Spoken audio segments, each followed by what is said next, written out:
So if you're an athlete, young athlete, old athlete, or if you're just make sure you're trying to stay active and not injure yourself, make sure you take care of your calves. Here I'm stretching out my upper calf as I keep my legs straight and I place the ball of my foot on the Smith machine. Then if I keep the ball of my foot there and I bend the knee, I'm getting into my lower calf.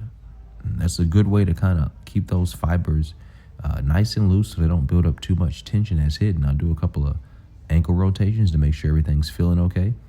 Then the anterior tibialis, just the front part of your shin where people get shin splints. If I stretch my quad and I pull my foot in towards my buttocks, I can feel a stretch on that area.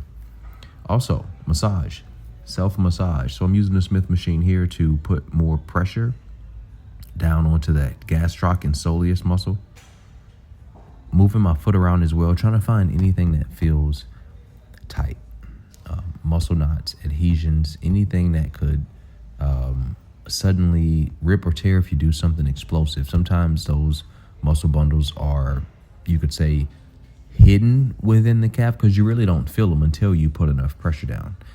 If you're active, you may not feel it. If you're on a basketball court or if you're on the field, you may not feel that tightness bundle up, but it could snap on you if you've got some buildup in there where the muscles just hadn't been stretched and massaged. So get your weekly massages, but if you're not getting a massage, say once a week or say once a month, you need to go in and do some self-recovery for your calves.